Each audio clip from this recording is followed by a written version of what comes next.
semuanya, perkenalkan nama saya Emi Efreni Tampani dengan NIM 71-2024-049. Di sini saya akan membuat video tentang penyebaran Injil di Pulau Timor. Video ini dibuat untuk memenuhi tugas Sejarah Gereja Indonesia kelas B. Kalian pernah bertanya nggak sih, bagaimana penyebaran Injil bisa sampai di Pulau Timor? Siapa saja yang menyebarkan penyebaran Injil itu? Yuk, di video kali ini kita akan membahas tentang penyebaran Injil di Pulau Timor. Semuanya bermula pada abad ke-17 di saat bangsa Portugis dan bangsa Belanda masuk ke Pulau Timor, terutama wilayah Kupang untuk berdagang kayu cendana. Pada saat itu Portugis menyebarkan tentang agama Katolik, namun pada saat itu juga Belanda yang menguasai Kupang menyebarkan penyebaran Injil Protestan. Namun pada awal abad ke-19, barulah penyebaran Injil sungguh-sungguh dilakukan secara terorganisir. Pada tahun 1820-an, sebuah lembaga misi Protestan dari Belanda bernama Nederlandes Zendelingenootschap atau yang disingkat NZG mengutus misionaris ke timur. Para misionaris ini mereka tidak hanya berkhotbah di gereja-gereja, namun mereka juga membuka sekolah-sekolah Kristen. Mereka mengajarkan baca tulis, mereka menyebarkan nilai kasih, keadilan, dan pengharapan. Mereka belajar bahasa lokal dan melayani dari kalangan bangsawan hingga kalangan biasa.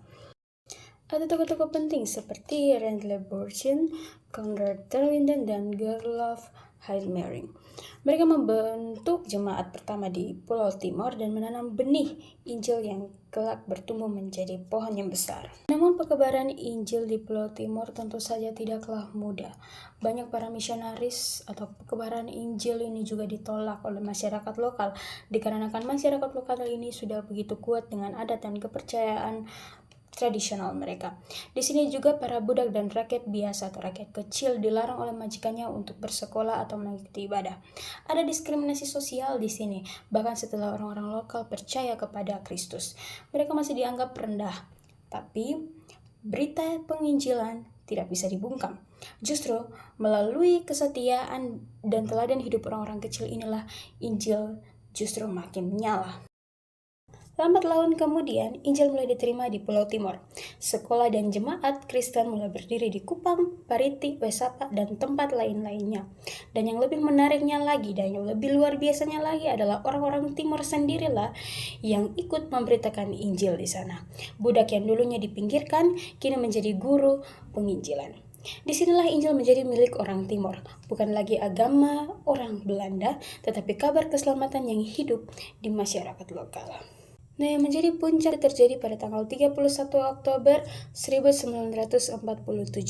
Hari itu adalah hari lahirnya Gemit, Gereja Masehi Injili di Timor, sebuah gereja Protestan yang mandiri yang dipimpin langsung oleh orang Timor. Injil kini tidak lagi tergantung pada Belanda, tetapi ia telah berakar. Saat ini Gemit menjadi salah satu gereja terbesar di Indonesia Timur dengan ribuan jemaat dan gereja lokal di seluruh Nusa Tenggara Timur. Ini semua berawal dari benih yang ditanam lebih dari 2 abad yang lalu. Jadi teman-teman, sejarah penyebaran Injil di Pulau Timor merupakan kisah kasih Tuhan, kisah ketekunan, dan kisah perubahan. Dari orang asing Injil itu datang, namun dari orang Timor Injil itu disebarkan. Jadi saat ini kita dipanggil untuk melanjutkan kisah ini. Jadilah terang, jadilah suara kabar baik itu dimanapun kita berada. Tuhan Yesus memberkati.